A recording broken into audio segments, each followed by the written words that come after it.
पर आज हम आप सबको श्री गुरु ग्रंथ साहिब जी के बारे में ऐसी बातें बताने जा रहे हैं जिनके बारे में आपको शायद ही पता हो। सिख गुरुओं ने न केवल अपनी लिखी वाणी को इसमें दर्ज किया, बल्कि उस समय के हिंदू व मुस्लिम धर्म के पैगंबरों और संतों की वाणी को भी इसमें शामिल किया गया। अस्सलाम वालेकुम जी, अज एक फिर नवी वीडियो लैके आए हैं जिंदे विच आपां जाणांगे कि गुरु ग्रंथ साहब दे 10 ऐसे शब्द ने, 10 ऐसियां चीज़ां ने जिहड़ियां सब तो इंपोर्टेंट ने। ते वेखने आ वीडियो, बाकी गल करने उस तो बाद। यह तो आप जानते हैं कि सभी धर्मों की अपनी धार्मिक पुस्तकें होती हैं, जैसे हिंदुओं के लिए रामायण, गीता, मुसलमानों के लिए कुरान शरीफ, ईसाइयों के लिए बाइबल और सिखों के लिए गुरु ग्रंथ साहिब जी। पर आज हम आप सबको श्री गुरु ग्रंथ साहिब जी के बारे में ऐसी बातें बताने जा रहे हैं जिनके बारे में आपको शायद ही पता हो। सो वीडियो को एंड तक जरूर देखें। अगर आपको इस वीडियो के जरिए कुछ नया जानने को मिलेगा तो चैनल को सब्सक्राइब करना ना भूलें। हम ऐसी वीडियो अपने चैनल में हर हफ्ते लाते रहते हैं।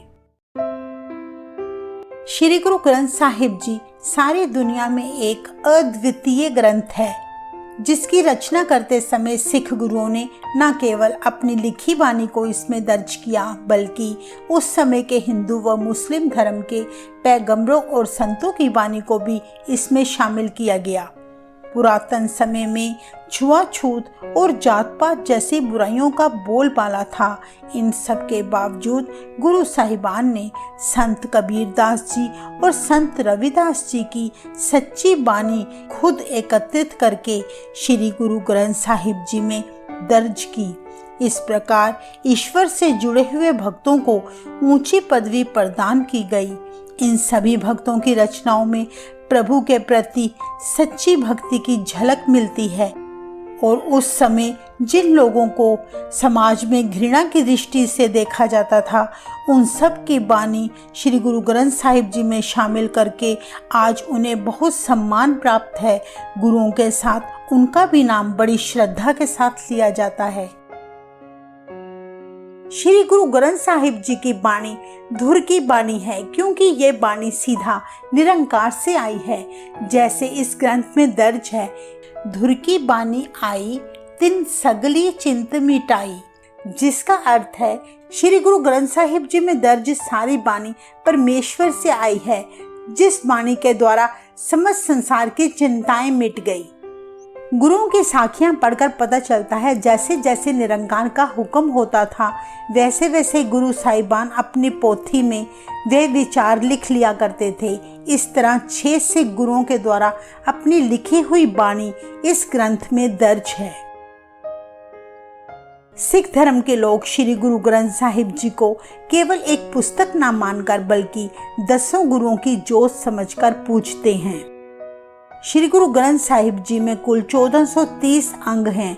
सिख इनको पेज ना कहकर बल्कि इनको अंग कहकर संबोधित करते हैं। इस ग्रंथ में सिखों के 6 गुरु श्री गुरु नानक देव जी, श्री गुरु अंगद देव जी, श्री गुरु अमरदास जी, श्री गुरु रामदास जी, श्री गुरु अर्जन देव जी और 9वें गुरु श्री गुरु तेग बहादुर जी की बानी शामिल है। सबसे खास बात यह है कि श्री गुरु ग्रंथ साहिब जी की रचना और संकलन स्वयं सिख गुरुओं द्वारा किया गया था, ना कि उनके भक्तों द्वारा। इस सारे ग्रंथ में केवल एक परमेश्वर की प्रशंसा की गई है, ना कि किसी व्यक्ति विशेष की। श्री गुरु ग्रंथ साहिब जी को पोथी साहिब और आदि श्री गुरु ग्रंथ साहिब जी के नाम से भी जाना जाता है। 1604 ईस्वी में इस ग्रंथ को श्री हरमंदिर साहिब में सिखों के 5वें गुरु श्री अर्जन देव जी ने प्रकाश किया था। इसके करीब 100 वर्षों बाद 10वें गुरु गोबिंद सिंह जी ने अपने पिता यानी 9वें गुरु श्री तेग बहादुर जी की बाणी दर्ज करके इस ग्रंथ को कंप्लीट किया और 1708 में ज्योति जोत समाने से पहले गुरु गोबिंद सिंह जी ने श्री गुरु ग्रंथ साहिब जी को सिखों का 11वां गुरु घोषित करते हुए यह शब्द उच्चारण किया था, सब सिखन को हुक्म है गुरु मान्यो ग्रंथ, जिसका अर्थ है कि सभी सिखों को हुक्म दिया जाता है कि अब से श्री गुरु ग्रंथ साहिब जी को अपना गुरु माने। यही कारण है कि सिख अपने 10 गुरु नहीं बल्कि 11 गुरु मानते हैं। 10 मानव रूप और 1 शब्द गुरु, श्री गुरु ग्रंथ साहिब जी। श्री गुरु ग्रंथ साहिब जी की शुरुआत एक ओंकार से होती है, जिसका अर्थ है ईश्वर एक है। सिख धर्म की नींव रखने वाले और सिखों के पहले गुरु श्री गुरु नानक देव जी ने मूल मंत्र की रचना करके सारे जीवों को संदेश दिया। सभी धर्मों और जातियों के लोगों को एक परमेश्वर के हुक्म को मानना चाहिए और उसकी रजा में रहना चाहिए। इस ग्रंथ में श्री गुरु नानक देव जी की बानी को महला पहला, गुरु अंगद देव जी की बानी को महला दूसरा, श्री गुरु अमरदास जी को महला तीसरा, श्री गुरु रामदास जी को महला चौथा, श्री गुरु अर्जन देव जी को महला पंजवा और गुरु तेग बहादुर जी को महला 9वां के नाम से दर्शाया गया है। इसमें गुरुओं की बानी के बाद भक्तों की बानी दर्ज है, जिसमें कुल 15 भक्त शामिल है। साथ ही 11 ब्राह्मण भाटों की बानी भी शामिल है। उस समय इन भाटों का गुरु साहिबान से गहरा रिश्ता था। वे धार्मिक परंपरा के बारे में गहरा ज्ञान रखते थे। वे गुरुओं की शक्तियों से अच्छी तरह परिचित थे। सिख धर्म में श्री गुरु ग्रंथ साहिब जी की पवित्रता का बहुत ध्यान रखा गया है। इस ग्रंथ को गुरुद्वारे में एक ऊंचे स्थान पर विराजमान किया जाता है। श्री गुरु ग्रंथ साहिब जी के सिंहासन यानी पालकी साहिब के ऊपर चंदोवा सजाया जाता है, जिससे इस ग्रंथ की पवित्रता और शाही ठाठ की झलक मिलती है। श्री गुरु ग्रंथ साहिब जी की हजूरी में सभी संगतें चुपचाप हाथ जोड़कर विनम्रता से श्री गुरु ग्रंथ साहिब जी से नीचे स्थान पर बैठते हैं। कोई भी व्यक्ति चाहे कितना भी अमीर हो, देश का प्रधानमंत्री ही क्यों ना हो, वह भी इस ग्रंथ के बिल्कुल बराबर स्थान पर नहीं बैठ सकता।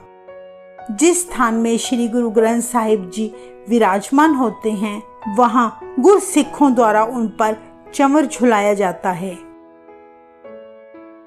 सिखों की कोई भी रस्म हो, यहाँ तक कि उनके विवाह भी श्री गुरु ग्रंथ साहिब जी की हजूरी के बिना परवान नहीं होते। दूल्हा दुल्हन जब श्री गुरु ग्रंथ साहिब जी के इर्द गिर्द 4 लामा लेते हैं तो यह समझ लिया जाता है कि सिख रहत मर्यादा अनुसार विवाह की रस्म संपूर्ण हो गई है। जब इस ग्रंथ को एक स्थान से दूसरे स्थान पर लेकर जाते हैं तो एक गुरमुख प्यारा इस ग्रंथ को अपने शीश पर उठाता है और पीछे सारी संगत शब्द पढ़ती आती है। एक व्यक्ति श्री गुरु ग्रंथ साहिब जी के आगे जल का छिड़काव करता हुआ चलता है। श्री गुरु ग्रंथ साहिब जी की बानी केवल सिखों के लिए ही नहीं बल्कि सभी धर्मों के लोगों के लिए भी है। इस ग्रंथ को केवल भारत के लोगों द्वारा ही नहीं बल्कि विदेशी मुल्कों के लोगों द्वारा भी पूर्ण गुरु माना जाता है। गुरुद्वारों में हर रोज श्री गुरु ग्रंथ साहिब जी में से मुखवाक यानी हुक्मनामा लिया जाता है, जिसको सुनकर सिख रहत मर्यादा अनुसार अपना जीवन जीता है। हुक्मनामे की यह मर्यादा श्री गुरु अर्जन देव जी ने शुरू की थी, जब 1604 ईस्वी में श्री हरमंदिर साहिब में आदि श्री गुरु ग्रंथ साहिब जी का प्रकाश किया गया था। गुरु अर्जन देव जी ने बाबा बुड्ढा जी से पहला हुक्मनामा पढ़ने को कहा था, जो इस प्रकार है। संता के कारज आप खलोया, हर कम करावण आया राम, तरत सुहावी ताल सुहावा, विच अमृत जल छाया राम।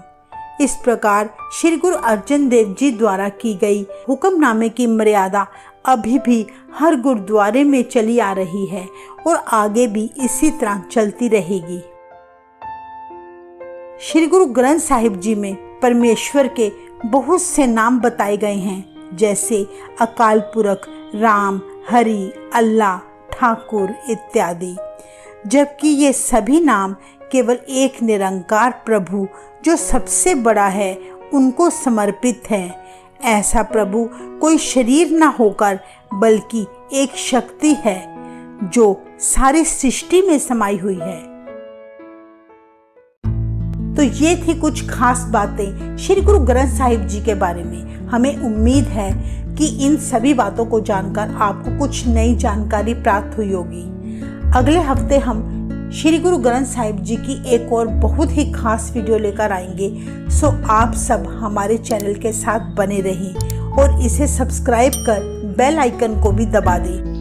हाँ जी, उम्मीद करने कि वीडियो अच्छी लगी होगी। जिवें कि तुसी सुनिया कि 10 ऐसियां चीज़ां पाईयां जांदियां ने गुरु ग्रंथ साहब दे विच कि उनदे तो बिना कोई फैसला नहीं करते। उनदे इजाज़त तो बिना गुरु ग्रंथ साहब उन्हां दी आखिरी किताब मन्नी जाती है। गुरुआं 10 गुरुआं तो बाद गुरु ग्रंथ नूं गुरु मन्निया जाता है। उनके बराबर किसी नूं बैठण की इजाज़त कोई नहीं। उनके तो जिहड़ा भी बहेगा नीवा बहेगा। शादी करनगे तो ओदी वो नाल पई होएगी, उत्थे जाके शादी करनगे, वरना शादी नहीं करनगे। तो उम्मीद करने कि वीडियो तुहानूं भी अच्छी लगी होगी, जानकारी कुछ ना कुछ तुहानूं भी मिली होगी। अगर कोई रह गई होवे तो तुसी नाले दसना है कि वीडियो तुहानूं कैसी लगी है, कमेंट जरूर करना है। इस नाल इजाज़त चाहते हैं।